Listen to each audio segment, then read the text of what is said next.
Hello and welcome to Today's Students, Tomorrow's Talent, the show about work and learning after high school, brought to you by Lumina Foundation. For decades, Pell Grants have been one of the most important tools for expanding access to higher education. But as the education and labor market evolved, policymakers and advocates saw the need to expand the entitlement program to serve people looking for shorter, career-focused programs.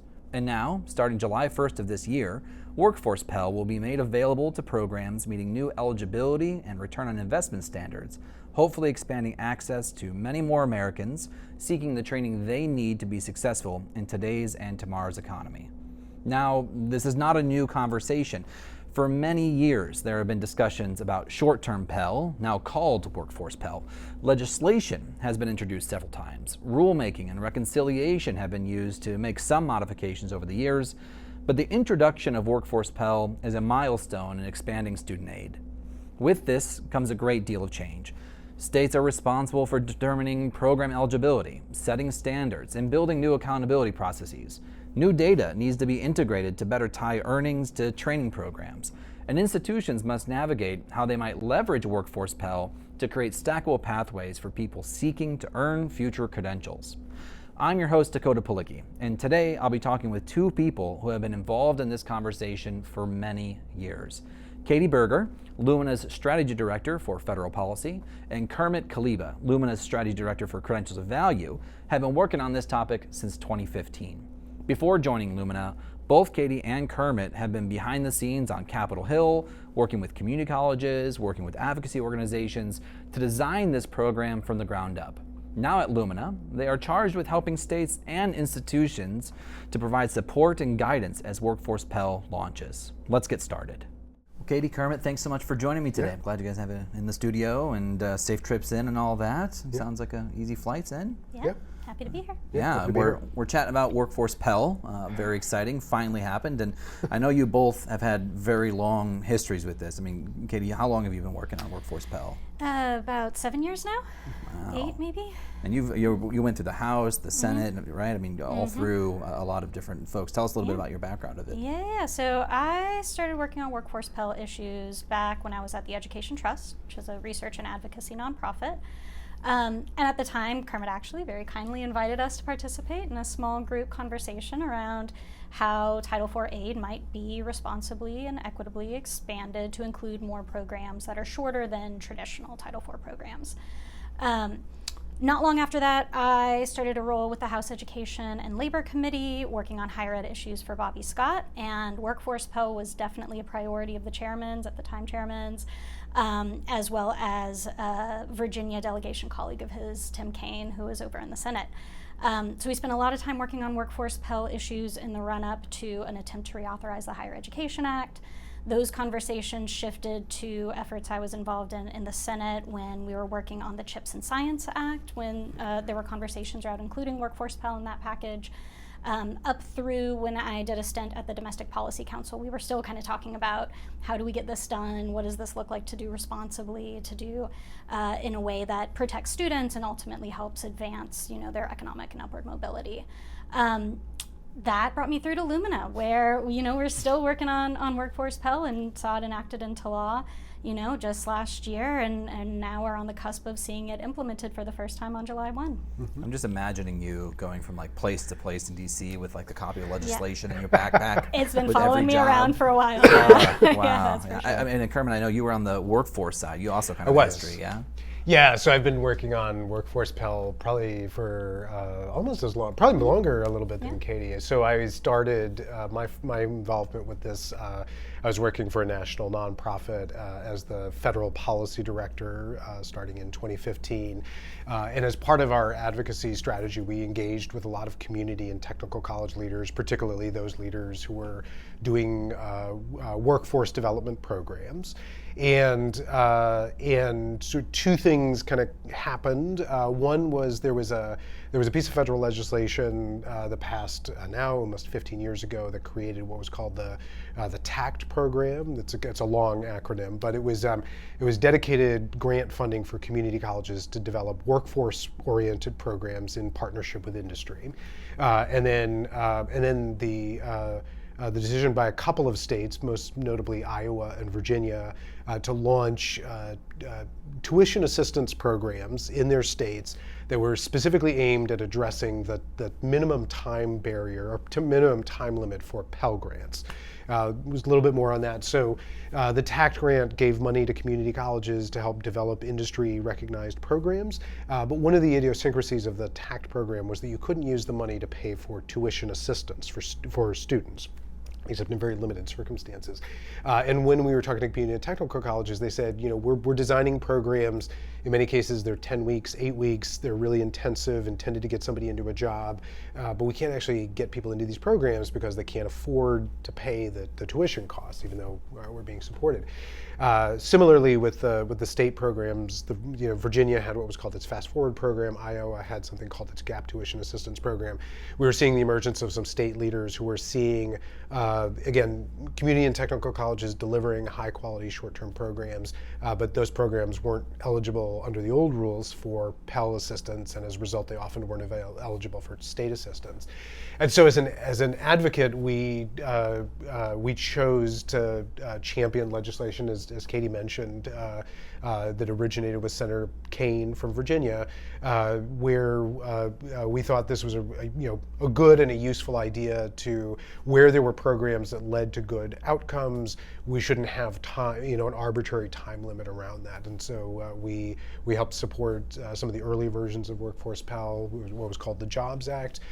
Did a lot of advocacy around that. Worked with a lot of partners, national partners, to try to think about how do we do this with integrity? How do we do this with the student in mind? And here we are now.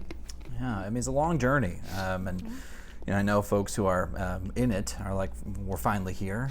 But Yeah. I think too, just from a clarity perspective, I mean, I know sometimes there was conversation around short-term Pell, workforce Pell. Are those the same concepts that we're talking about here? Yeah, Yeah. I'd say it's two sides of the same coin, or people using slightly different framing. Workforce Pell is definitely the branding that I think was adopted by Congress in the final legislation, and has been adopted by the Department of Education now in their regulations. So I think we're in workforce Pell land, but that means a lot of people like me have to teach themselves to stop saying short-term Pell by default. Yeah, a lot of that code switching has to happen. Yeah. And then, obviously the Pell Grant program, I know a lot of folks know it. It's obviously a major program to allow, as we were talking about, making sure people have access to tuition support to get the education they need. So what is just for someone who might not know what Workforce Pell really is, just in brief, what's so different about a Workforce Pell program versus the traditional Pell program? I can start, and then Kermit can fill in a lot of the details. I'd say two things really stand out about how Workforce Pell programs differ fundamentally from programs that were already previously eligible for Pell Grants. One is that they do tend to be shorter, so we're talking about 8 to 15 weeks. At the outside, that's like a typical fall or spring semester length of a program. They also are very often non-credit programs. So you think about most Title IV eligible programs, again, that's Pell Grants and loans. You are going to an accredited Title IV institution, it's an accredited program, you are receiving academic credits, 3 credit hours for this class, 6 for maybe a longer class or a class with a lab. A lot of the programs that'll be eligible for Workforce Pell for the first time have not been designed with that kind of inherent credit-bearing nature in mind. They're measured more around like clock hours. And so there's work that institutions will have to do now to ensure that for the students who do complete these newly eligible programs, there are requirements that they articulate to credit if a student decides to continue their education. So because you're using a limited pool of Pell eligibility, each student only gets so many semesters for which they can receive a Pell Grant. Congress wanted to make sure students could still receive some not just the credential and the award that comes with the program, but some kind of academic credit to show for it that puts them a little bit further along the way to, say, a 1-year certificate or to an associate or bachelor's degree. Yeah, and two other differences that come to mind, and Katie will correct me if I'm getting the details wrong on this, but so when we think about Title IV, which is Pell Grants and student loans, the major financial aid programs that help people go to college, by and large, historically, those have been, eligibility has been on an institutional basis rather than a program basis, right? So if you're a Title IV eligible institution, Penn State or Reynolds Community College, as long as your programs meet the sort of the basic eligibility, all of your programs are essentially eligible for Title IV. What's different about this is that it has to be tied to specific programs, and those programs you have to apply to have them be eligible for Workforce Pell individually, and they are subject to very specific performance requirements that you don't have with a lot of traditional 4-credit Title IV programs. So it's a different eligibility regime, because it's not just as an institution, once you apply, you've got all your programs covered. You really have to be thinking about, does this program lead to a specific set of outcomes? Does it meet a set of conditions?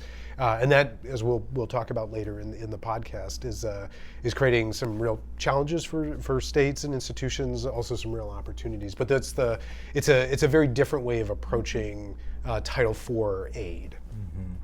Yeah, I'm excited to get to some of the things around eligibility and ROI and credentials of value.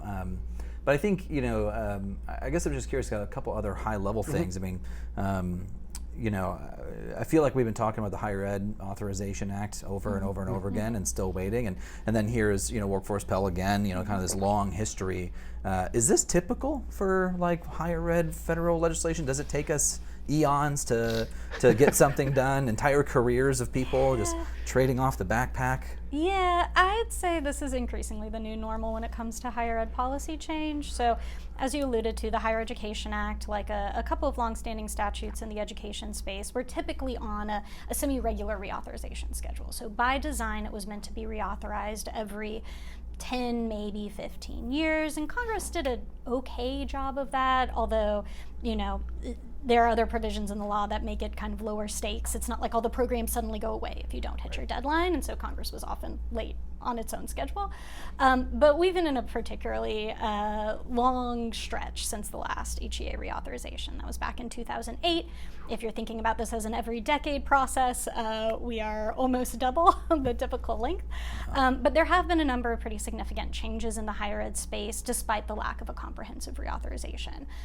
In addition to Workforce Pell, the reconciliation bill that also included Workforce Pell had a number of changes on programmatic eligibility for those sort of non-short-term, more traditional programs we can talk about. Maybe that's a future podcast. There have been changes to the way that the FAFSA works, the form that students use to apply for financial aid. Those were enacted through sort of an end-of-year bill. Often you find laws that can garner bipartisan agreement get kind of stuck on a must-pass vehicle or some kind of moving bill. So we've seen change made either through the reconciliation process, which is a process used to move legislation in the Senate with only 50 votes. It restricts what you can do, but it is often the easiest way to move something if you don't have bipartisan agreement on it. And we've also seen some of those end-of-year kind of more discrete policies that Congress can come to a bipartisan, bicameral agreement on. Mm-hmm. So, I mean, still, there's still a lot of progress being made through other vehicles. It's just some of these larger pieces certainly take quite a bit of time. Yeah. And I think, also the question comes around, we know that funding for workforce development, which has traditionally kind of been a placeholder, language for non-credit side of the house, workforce training, credentials, certifications, those kinds of things. I mean, it seems that there's a bunch of different workforce programs. I mean, I know a lot of federal agencies have their own workforce training programs and embed them in certain grant programs they offer. There's obviously WIOA. Yep. So how does Workforce Pell clean that up, make that more complex? I mean, what's it look like? Yeah, well, so you mentioned WIOA, which is a law that I have a lot of familiarity with. So WIOA is, as you mentioned, it's the primary federal workforce development program. And amongst other things, it can be used to pay for job training. It goes to the states, then it gets allocated to local areas, and then the local areas can help pay for job training. And in many ways, there are a lot of parallels to what Workforce Pell can do and what WIOA can do. In both cases, you're talking about dedicated funding to cover the tuition and costs of attendance for a workforce-oriented program. There's some significant differences between WIOA and Workforce Pell, from my perspective. They were actually part of why advocacy for Workforce Pell felt so important. One is that WIOA, while it has pretty strong bipartisan support, also goes through pretty long review cycles. So when it was last reauthorized in 2016, that was the first time, or 2014, that was the first time it had been reauthorized in 16 years. So this is not just HEA. I think a lot of big federal programs are going through. It takes a long time to change. WIOA has not really kept pace with inflation, so I haven't run the numbers recently, but back when I was doing advocacy on WIOA, we had seen a decline of almost 40% in real terms in overall funding for WIOA between 2000 and 2020. It was a pretty lawmakers supported, but it wasn't a high priority, and so it wasn't easy to keep up. And I think that's gotten worse with inflation. And then the other big thing about WIOA is it's not like Pell is. It's not an entitlement program. What I mean by that is you can be eligible for WIOA funding for your training, but that doesn't necessarily mean you get it. It's really dependent on whether or not your local area has enough resources to cover your training. One big distinction with Pell is that if you are eligible and you meet the eligibility requirements, there is some guaranteed funding. It may not be the full award. And I think from an institutional perspective, from a student perspective, that feature of Pell, this idea that there was going to be guaranteed resources that you could plan around, made it very attractive as an opportunity. It's worth noting Pell is also has substantially more money than WIOA has ever had. And there are a lot of community and technical colleges that do access WIOA dollars to help pay for both non-credit and for-credit workforce training. But I think what we had been hearing from the field is it's challenging to have to work with this system and this system and this system. It would be much more efficient if we could use the same Pell program to cover a broader range of students. Mm. Well, that's an interesting point, because I think as we have been kind of alluding to, with Workforce Pell coming live, it also means that some of those systems and processes that have been built in the past have to change, or we have to build entirely new ones. And I know quite a bit's being pushed out to the states. And so, eligibility, for example. So, how does one? We had already talked about how a program has to be kind of proven, not just an institution. Who is running the eligibility process for this? Is it the feds? If I have a program, do I have to apply to the feds, or how does determining eligibility for Workforce Pell work? Yeah, it's both the feds and the states, and as Kermit alluded to, this is kind of a novel approach in higher ed. There have been examples of federal-state partnerships in higher ed before. A lot of early need-based financial aid programs that states offered were launched under a federal-state partnership.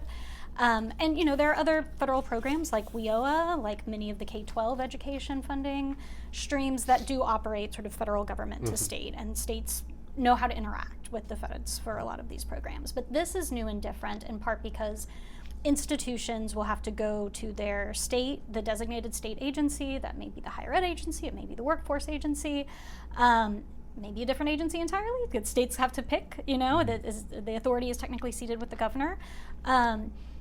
Institutions will have to go to their states and say, we think these programs are eligible. States will run through a process where they both check sort of arithmetic standards, right? Like, do you have a 70% completion rate? But also some more kind of nuanced requirements that require more of a value judgment. So is this program aligned with the hiring needs of employers, for example, in the state or local area? Does it lead to an in-demand, high-wage, or high-skilled job? Those are things that different states are going to define differently. They're going to use different processes for determining whether programs meet those criteria. Some states are also thinking about adding in additional requirements that, as they think about this new stream of student aid and, the potential for that to drive students into different programs, there are things they want to prioritize with respect to either their workforce needs or how they want to protect students as consumers. So anyway, states will go through this whole process with institutions, and then the federal government both receives the sort of documentation from the state And the federal government has their own eligibility criteria that they're responsible for enforcing and checking on. So one of those pieces, and we can go into more details, is called value-added earnings, but it's essentially a measure to make sure that students see a benefit financially from these shorter-term programs. That was sort of always the underlying logic of Workforce Pell. Was part of the case that was made for it was these programs can help students get into good jobs fairly quickly. And so the value-added earnings measure is to make sure students are able to cover the cost of the program and still have a living wage sort of after that cost is accounted for.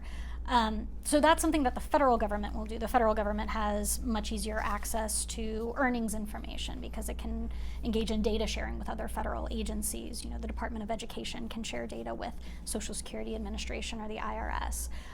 So there are things that the states will have to do, things that the feds will have to do, and a lot of information that institutions will have to kind of prepare and submit, and requirements that they'll have to think about as they're developing and refining these programs.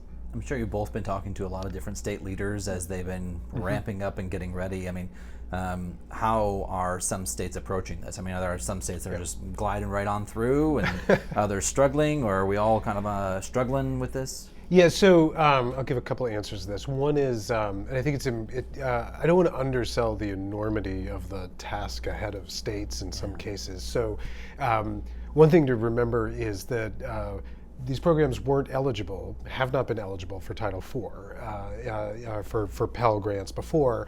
And so in many cases, there was no particular reason for states or institutions to be collecting information or data on these programs, right? So Workforce Pell, I think rightfully, has a pretty high bar and a set of expectations around outcomes measures because, again, we want to make sure that we're using scarce federal dollars for programs that really deliver value.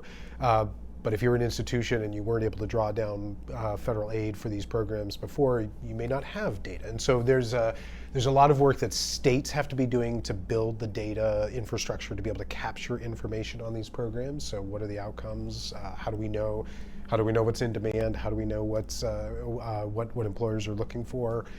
There's a lot of work that institutions have to do. In some cases, you know, as basic as making sure these students are included in their student information systems, you know, or in their financial aid systems. There's a lot of work that has to be done at the institutional level. So so it's a hurdle, and I think it's a worthwhile hurdle. And I think one of the things we're seeing is that states are at various stages of implementation trying to think about, you know, this isn't going to be a lot of programs for a lot of states at the outset.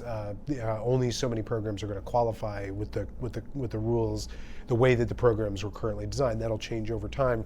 But I think one of the things states are going to have to do is make a lot of these changes and investments in systems on faith with the idea that it will ultimately pay off by making it make it easier to draw down these resources and serve a broader range of students.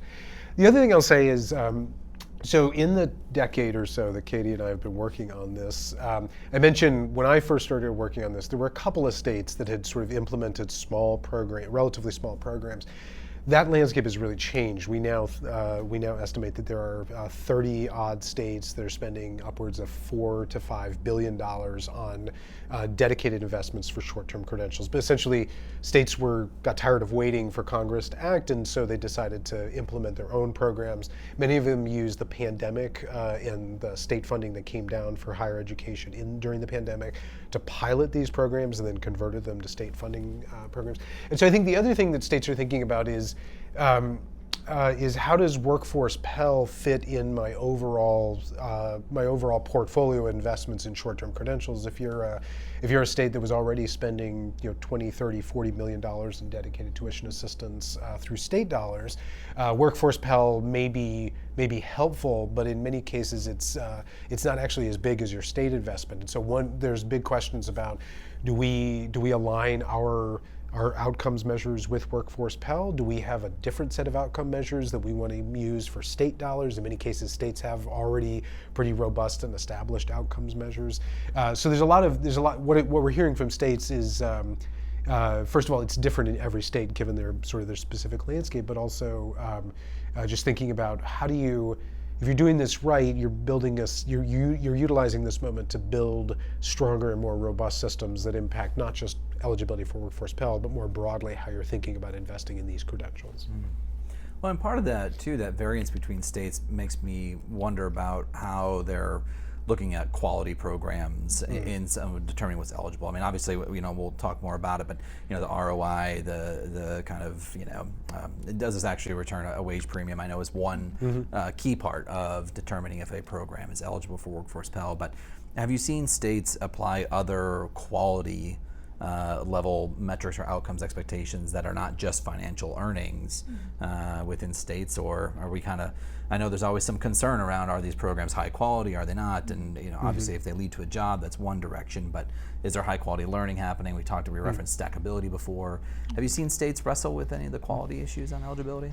Yeah, I mean, with the caveat that this is all really new, and so we've seen some states that have really tried to hit the ground running. They've already passed legislation into law, or they're considering bills.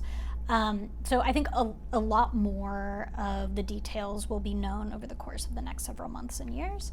That said, we have seen some states adopt some additional guardrails and protections. For example, we've seen some states restrict the ability of institutions to offer other financing products that, things like income share agreements or loan programs that might be a challenge for students if they're both, entering a field where they might struggle to repay the balance from those other financing options.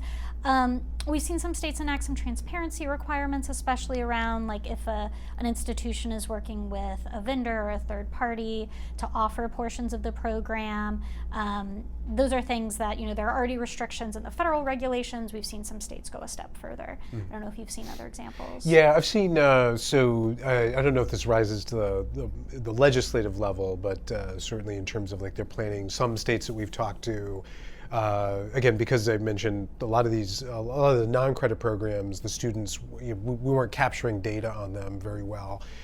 So we have some states that we've talked to that are saying we're going to start this on the for-credit side. We're going to make sure that we are able to track these students.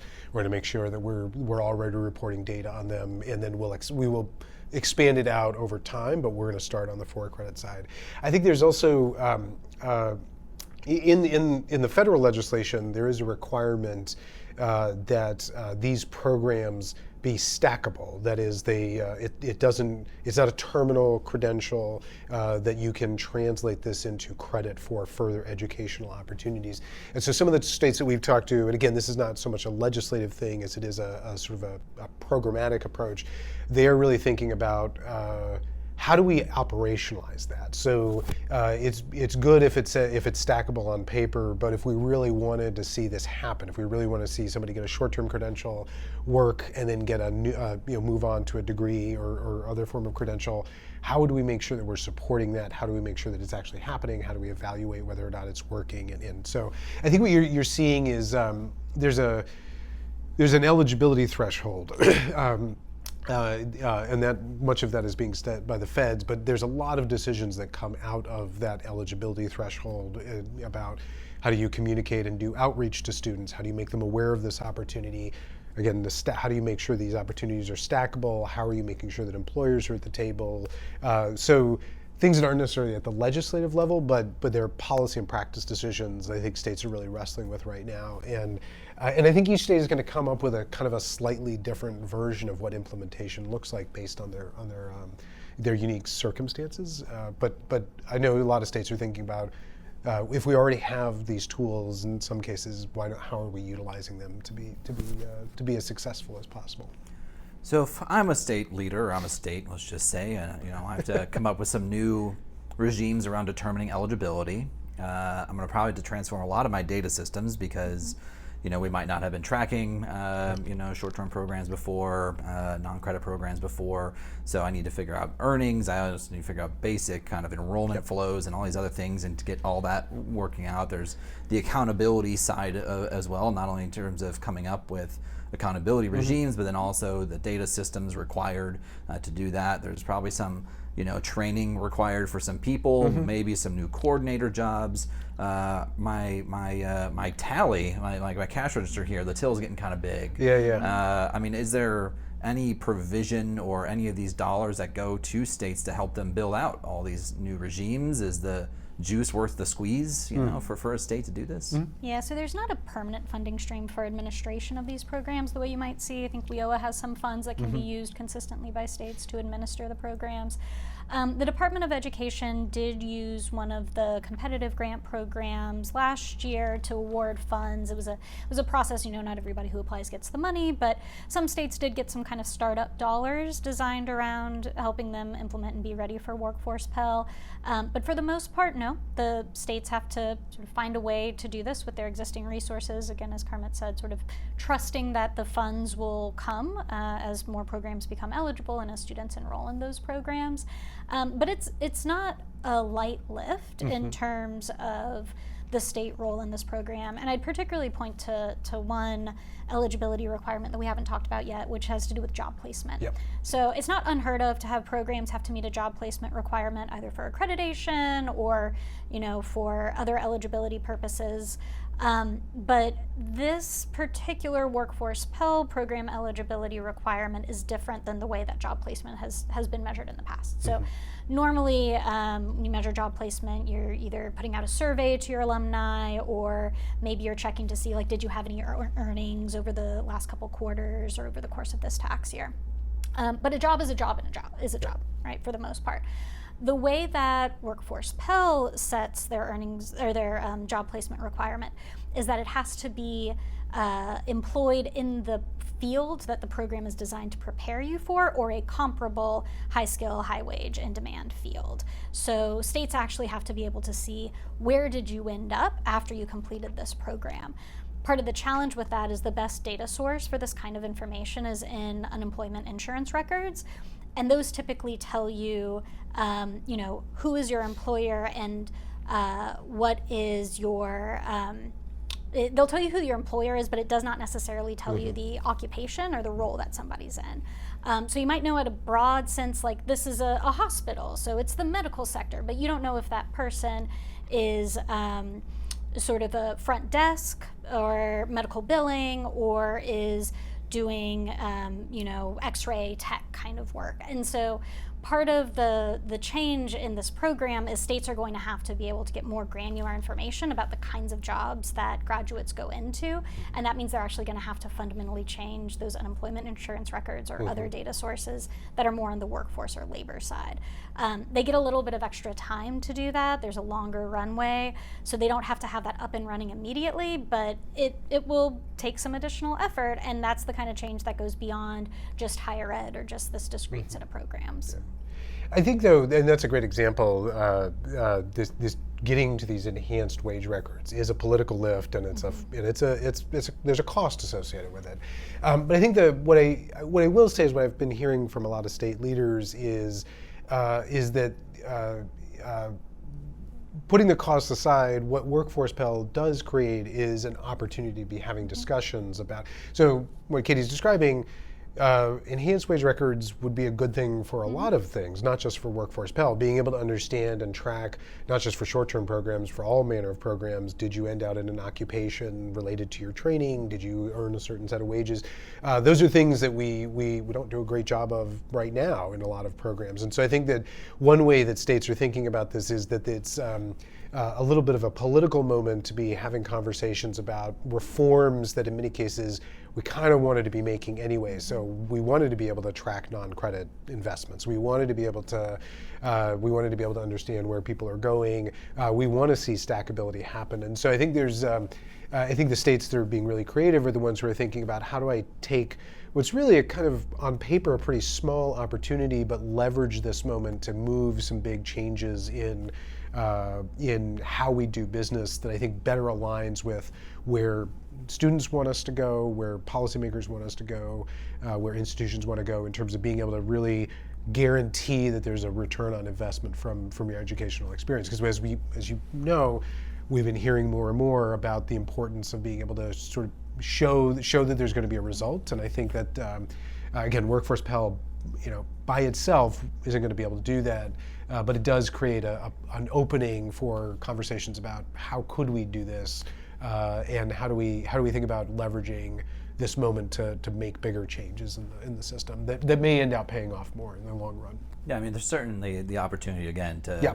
design something Yeah. not for a boutique thing, but to really Right. get some of these longer things that we've always been talking about addressed. And again, I mentioned states are spending. I think these estimates are very outdated now, but it used to be there's sort of the high and low range of estimates for how much this would cost on an annual basis was somewhere between $300 and $500 million a year. That's outdated because it's based on older versions. But you think about, again, states are spending somewhere getting close to $5 billion on short-term programs of state money. There's a lot of opportunity to be thinking about if you couldn't make these changes for your state programs, as Workforce Pell give you the opportunity to be able to report on your state funding in a way that you maybe the political moment wasn't right, but now Workforce Pell is creating that opportunity to start to say, well, we'd love to be able to report on outcomes data. Here's our opportunity. I will say about the federal investment level, though, those are projections. They are projections, and much of what the Congressional Budget Office does when they develop those projections, when they're scoring various pieces of legislation, is they look at what's the universe of programs that we think would meet these various eligibility thresholds as they exist today. It presents two really fundamental challenges. One is there's not a ton of data on these programs because they've existed outside of the Title IV universe, so nobody needed to collect it. And two is that it doesn't really account for the opportunity that states have to increase the number of programs, and institutions have, right, to increase the number of programs that will eventually meet these thresholds. So even if you have a relatively slow startup of the program where you have states looking to, like, which are the programs we think are the clearest, like, meet all of these eligibility, high quality, maybe already on the 4 credit side, over time, there is, I think many have speculated, there's a decent chance that states and institutions will become more adept at developing the kinds of programs that will meet these eligibility standards, and that pushes the federal investment higher over time. Those are things that CBO tries to bake into their projections, but it's very speculative, and they tend to err on the side of caution in a lot of those estimates. And so it remains to be seen what the federal investment is actually going to look like. Yeah. Would you expect most of that administrative investment having to come from the states then? In terms of the administration of the program, yeah. I mean, the federal government, the Department of Education will have to use existing resources to stand up their part of this, but the elements that they're sort of responsible for overseeing don't require so many additional capacities and sort of additional expanded roles that we'll see on the state side. Yeah, I think Katie's making an important point here, which is when we've talked to we've talked to a lot of states now, and I think sometimes you hear we have 3 programs, 10 programs in the entire state that can qualify, but July 1 is just the beginning of this process, right? Once it's law, it's law, and we have been talking to institutions and states that are starting to talk about. We know that we're only going to have a few programs that are going to be eligible at the outset, but we have a lot of programs that could be eligible if we change the program delivery time, we change the program delivery intensity, and so if we're going to offer this program and if we can make those tweaks, there's no reason for us not to do that. And I do think that makes it challenging, particularly as we think about the sustainability of Pell. One thing we want to be thinking about is, like, do you really want to be making a bunch of programmatic changes just to be eligible for Title IV?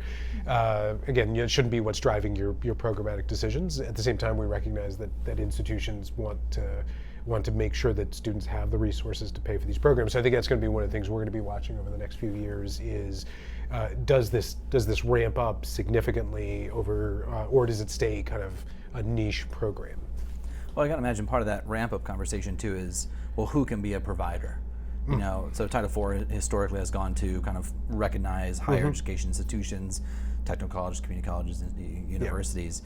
But now that there's a program level kind of eligibility determination, is that opening the door towards for-profit folks for, like, if Dakota Palicki decides to start a training academy on podcasting, can I submit it's obviously not a high demand field, but anyway, you get my point. Is this going to open up, a lot of other potential providers? Is that something we're concerned about? Yeah, at this point, not really. So this was a frequent topic of debate and discussion, especially as this bill was moving through the reconciliation process last year. Early versions of the legislation would have expanded to eligible entities that are not part of the Title IV programs.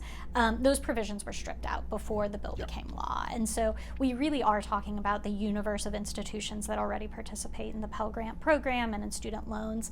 The one distinction there is institutions can enter into partnerships, as they can in traditional Title IV programs, with third parties to offer portions of the educational program.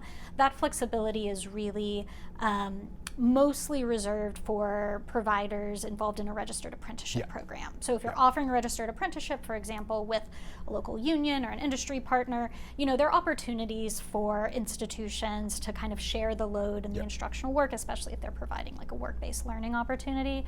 For other providers, if you want to start your podcasting boot camp, you'll be capped at the portion of the program you can offer at a maximum of 25%. And it remains to be seen how much institutions will want to kind of outsource portions of these programs. They're fairly short programs already. But that is fairly limited with respect to the share that can be offered by a non-eligible entity. Now, one thing I do think we might see shift, as Kermit was kind of talking about, the dynamics might change here as these programs, the initial tranche get in and states and institutions start to think about what other things might become eligible.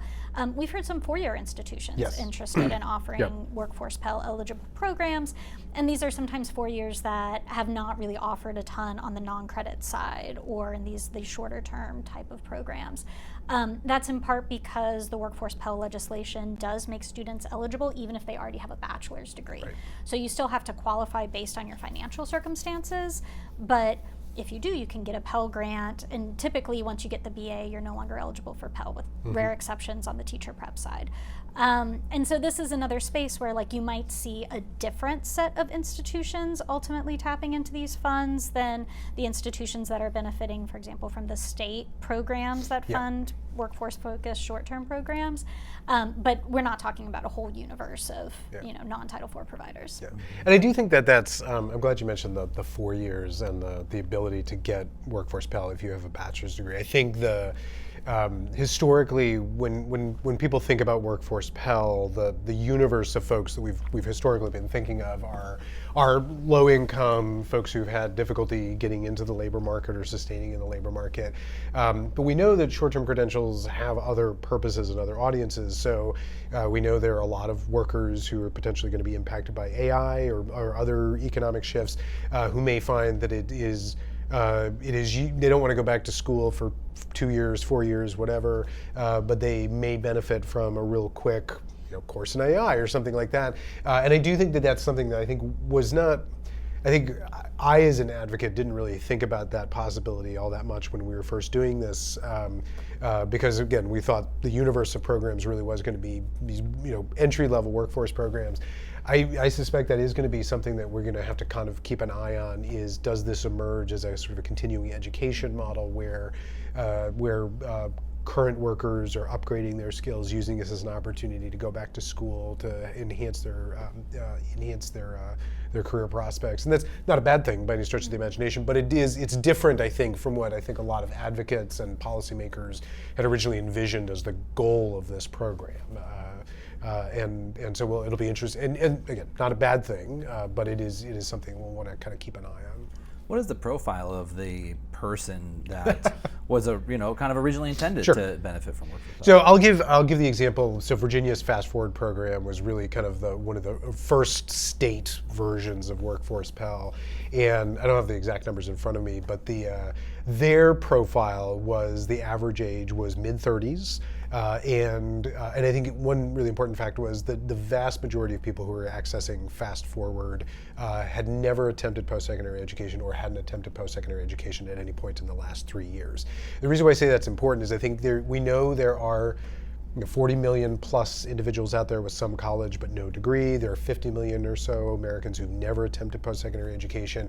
And so I think when we talk to states, that's really the population a lot of states have been thinking about with these short-term investments, is adult learners who, for whatever reason, didn't go straight from high school into college, or did but didn't finish, and who may be looking for, just don't have the luxury of going back to school for a long time, but could benefit from both an entry point that allows them to get a job, but also an entry point that helps them build their confidence and build their credit to be able to take on longer educational pathways. I know some of the states we've been working with on their state investments, this is very explicitly their model, is they're using this as a way to draw in, particularly as higher education has been facing enrollment challenges, this is a way to reach a population that maybe didn't think of themselves as college students, but would see themselves being able to do a welding certificate or nursing certificate or something like that.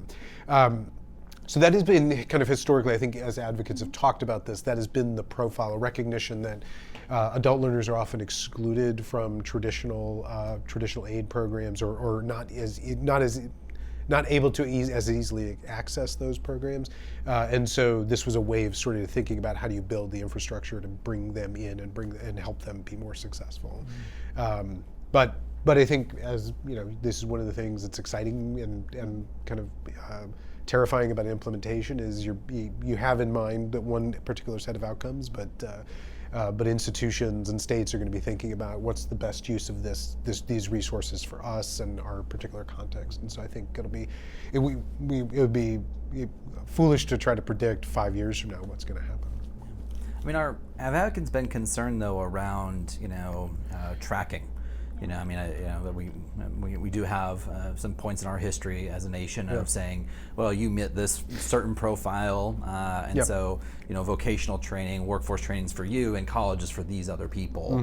Are there concerns that that people have been raised around Workforce Pell related to tracking? Yeah, definitely. It was very much an active conversation in the years leading up to the passage of this program. Part of the way Congress ultimately decided to address that was to include the provisions around stackability and credit articulation. I will say, that is certainly helpful, and particularly when it comes to ensuring, again, you don't spin down your limited Pell eligibility with nothing to show for it. But there's been a challenge in the past where even the best designed stackable programs, students who complete those programs do not necessarily opt to go into the next level credential. And so there's kind of the design question, like you should be able to earn academic credit. That should apply to a subsequent program. Ideally, it would apply to the major requirements and not just as an elective. Those are things within the institution's control. But the fact that students, by and large, even in those well-designed programs, don't opt for the longer-term credential is something that higher ed just hasn't been able to solve for yet. I think part of that is, we may have learners who say, I'm actually only really in this for the 8-week program, so that's nice that you've got an associate degree, but there's no world where I'm interested in that. I'm here because I want to do it in 8 weeks. And maybe a universe of students that don't understand what their additional options are or how those additional credentials will push them forward in their pathway. It may be that learners need a longer time horizon to go in, get the credential, get the job, get to a financially stable place, and then re-enroll down the line. And maybe our data systems aren't doing a good job of seeing those students come back in and out of the system. But for whatever reason, we haven't seen students take up that option. And so there has been a lot of concern around, as Kermit alluded to, this uncertainty around what is the, if we build it, who will come question. There's been a lot of concern that students who might otherwise opt for a degree program will see an 8 to 15-week course and say, oh, if I can get this done in just a few months, and then I can get into the workforce, especially if I have other, I need to help support a family, or I have other pressing issues in my life that I have to take care of, that you might see students opt for those programs even if a different credential better matches their skills or their interests or provides longer term earnings potential. And so it's something we definitely want to keep an eye on, and I think will be really interesting to see how the sort of increased focus on stackability and credit articulation plays out here. Like, do you see students actually taking that up? And if so, can we tell a better story about what that does to your career trajectory, to not just stop at the first program, but to take advantage of the fact that these programs can lead you on a pathway to something bigger. Yeah. And I should, I agree with all what Katie just said. The flip side of this is that we have done some research on non-credit financing. So how do students approach paying for non-credit, specifically if it's not eligible for financial aid? And what we find is sometimes they're able to get funding from their employers. As often as not, they're putting it on their credit cards or they're paying out of pocket for it. And so I think the sort of a different way of framing this is that you have a lot of students who presented with this choice. Financial aid is a factor, but it's not the only factor, right? A lot of times what they're looking for is a specific program that they see as meeting their needs. And so I think the flip side of this is you are going to make financial aid available for a set of programs that may not lead to the outcomes that a 2-year or 4-year degree offer or potentially could offer. On the other hand, you now have much stronger oversight and accountability for this set of programs, and it doesn't come without a cost, right? We're making Pell available for these programs, but you do have the ability to start to collect data and make it easier for students who might otherwise have chosen to go into debt or find exotic loan products.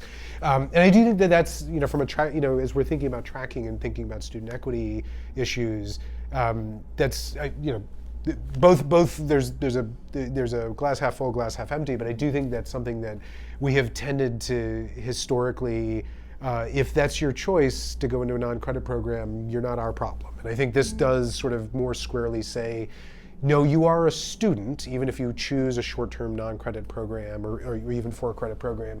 And as a student, we will treat you as a full student and not as kind of, you're over there on the other side of campus doing your thing and real students come over here. I think we'll see how institutions and states play this out, and we definitely want to be keeping an eye on the demographics and who takes advantage of these opportunities. But I do think one of the things that's good about this is it brings some visibility and some light and some flexibility to a cohort of students that I think historically have not been particularly welcomed on traditional or even non-traditional campuses.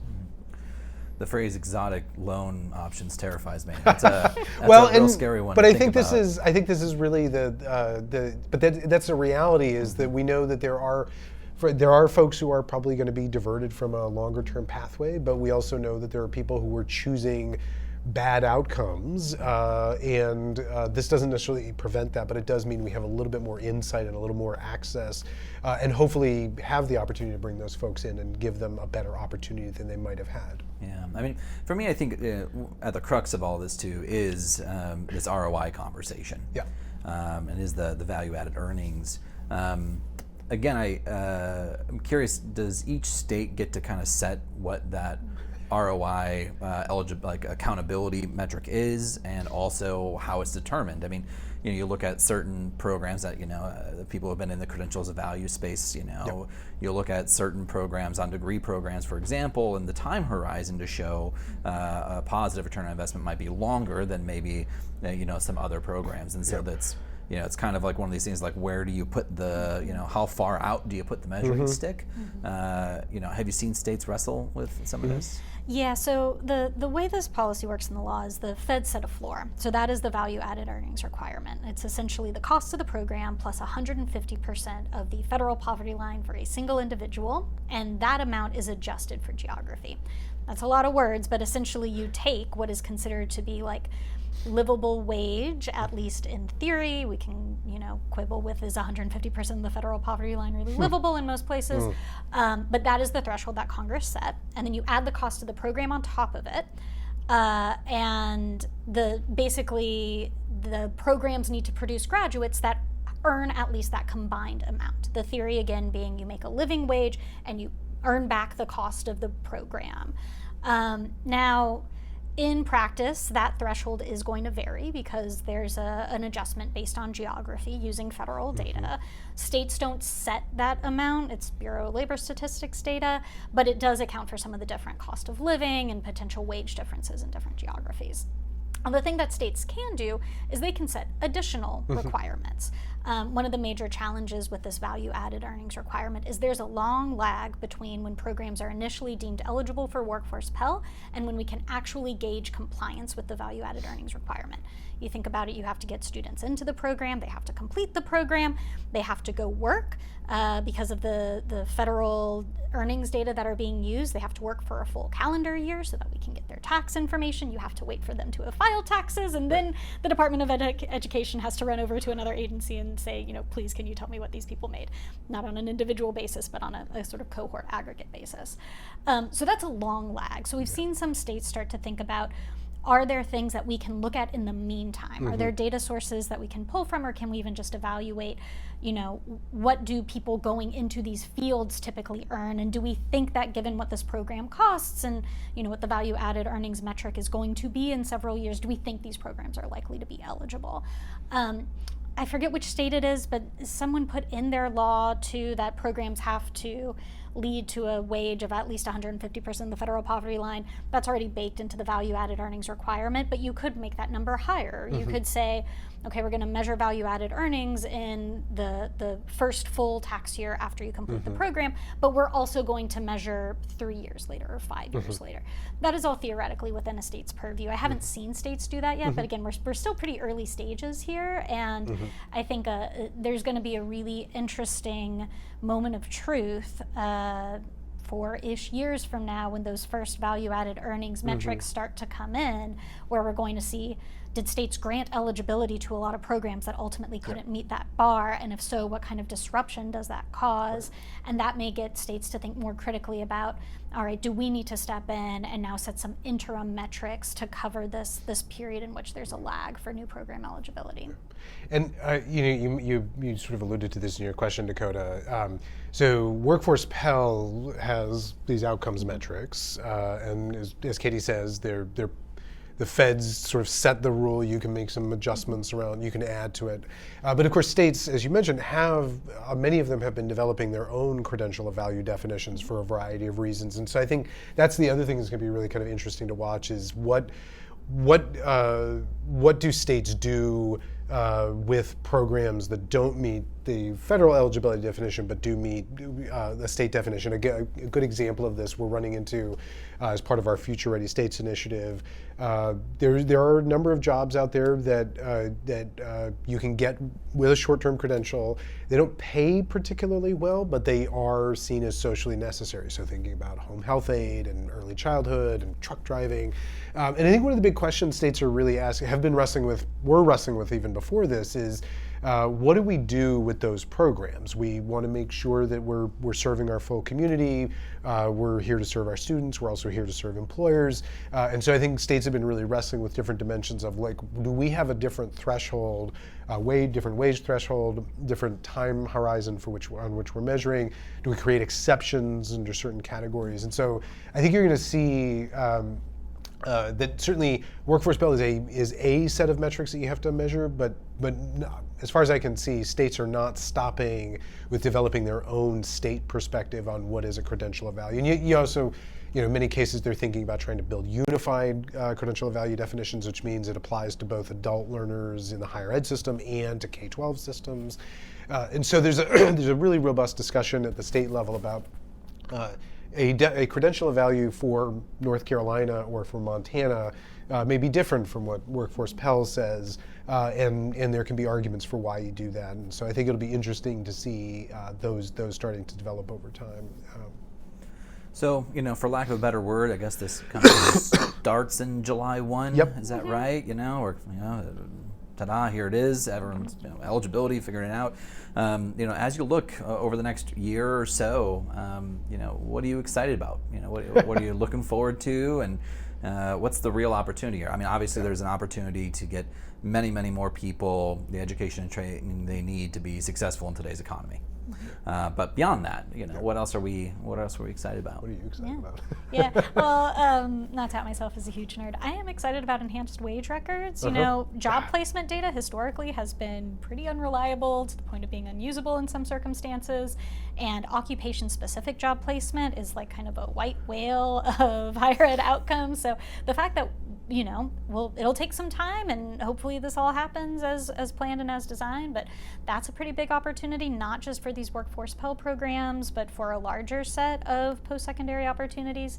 The other thing, and Kermit kind of alluded to this before, is the opportunity to bring in the learners who are interested in these programs into a campus community in a way that they have not traditionally been, or at least not in all circumstances, right? So colleges don't just offer programs and credentials, they offer a whole range of supports. So whether that's on-campus childcare or access to a library or academic advising or help with transportation, there are a host of resources that higher ed has figured out. If we want to help students succeed, that cannot stop just within the classroom. We have to think about their lives more broadly, and we have to think about how to connect them to resources and support so that they can complete this program and go on to flourish and see the full benefits. And so I think there's a real opportunity here for states and institutions to be thoughtful about what is the profile of the students who are coming into our system through this, and how can we better serve them? And that's part of work that Lumina has had ongoing for years, right? How do we better serve today's students and update policy and practice to meet their needs? This is just a really great jumping off point for institutions to do more of that work. Yeah, I'm sorry I let you go first because you took all my answers. I agree with this 100%. I mean, I think this is the reason I started working on this issue was because we knew that there was this universe of students who it is not because of any ill will or anything bad, but just didn't get access, weren't included in student information systems, weren't able to access financial aid, weren't often able to access student supports, and part of that is because I think a set of assumptions that we've made that these students don't want or don't need those things, and I think what we've seen is that's not true. These students really do. They may not initially see themselves as college material, but being a part of a community, being able to access, somebody paying attention to me and seeing me as potentially successful is really important. So I think that's it's a lot of weight to put on Workforce Pell, but I do think it is an opportunity for higher ed to show itself at its best, right? It is an opportunity to show we can be anchors of the community. We can be the engine of economic mobility for all Americans, not just for some. And so I think that's really, really exciting. And I've been really encouraged as I've been flying around and talking to state leaders about Workforce Pell and short-term credentials more broadly, is just the earnestness with which people see this as a really important mission and an opportunity to really expand what higher education can be and who it can be for.